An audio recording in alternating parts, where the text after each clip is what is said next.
Willie D Live. And that's how it all started. You gave him that name the first day you met him?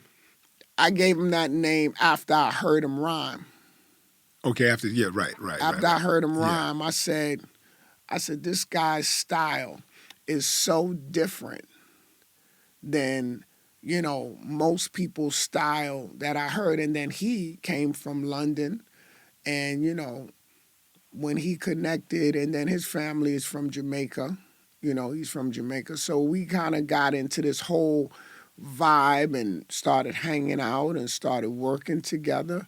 As you know, when you first connect with someone, you see how the energy matches.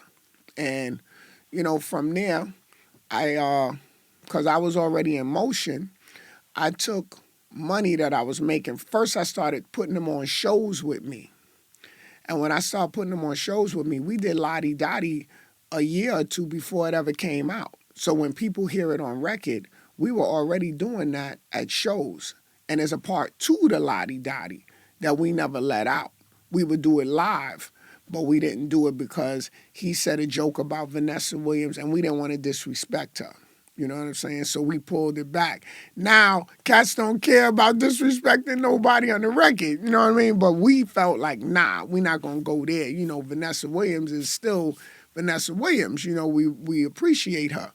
So we did the song in a way where I had to go and do shows. And I kept saving up the money. And I saved up like 10 grand. And then I went into the studio and I told him, I said, yo, I got this idea called The Show. He said, that sounds whack. I said, wait a minute, let me tell you how it go. He said, tell me. And I started giving him the idea. And then he said, yes. I said, well, just trust me, just work with me. I said, and if it's whack, we just come up with something else. So I came up with the idea. He started working with me. Then when the show was done, he was happy about what it turned into, you know what I mean? And then we just put Lodi Dodi on the other side because we did it all the time.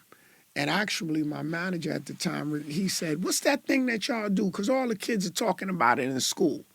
And we said, Lodi Dodi. He said, maybe y'all should do that too.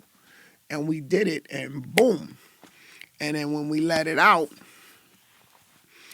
it's been crazy, Willie. It was crazy. And the part that was the most craziest in it, just to give you the last little piece on this, is that we took it to Profile Records. You remember Profile Records, right? Mm-hmm.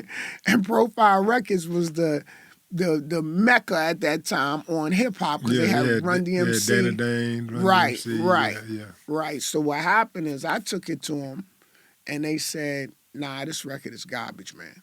They said both of these records is garbage. Really? Well, he said both of them is garbage. He said, and after he said both of them are garbage, he said, I was sitting there just like you sitting there like this. And I said, okay, I got it. He said, what is that guy? He said, that guy don't even sound right rapping. And what's that sound in the back? And he was talking about the beatbox. I said, well, that's called the beatbox. He said, what is that? And he said, and this guy, what is he? Well, I don't understand. I said, okay. So I found an independent distributor. I did a deal with him. I let it out. It exploded.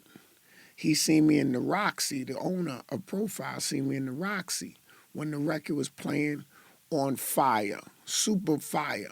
He came up to me and said, could I talk to you for a minute? I said, yeah. He said, I got to tell you, I was so wrong, and I wanted to apologize because I was wrong. I said, no. You don't have to apologize. I said, you said what you thought was real.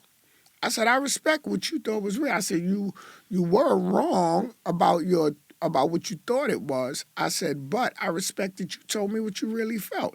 He said, man, this record is, I didn't even really understand it, but I get it now. He said, get it. He said, do you think we could sit down and have another conversation? And I said, well, I'm already doing something, but down the road, if the opportunity arises, we should sit down and kick it. And I said, but sometimes you got to keep your mind open because sometimes, Just because, you know, it seems different, it don't mean that it's whack. You know what I mean?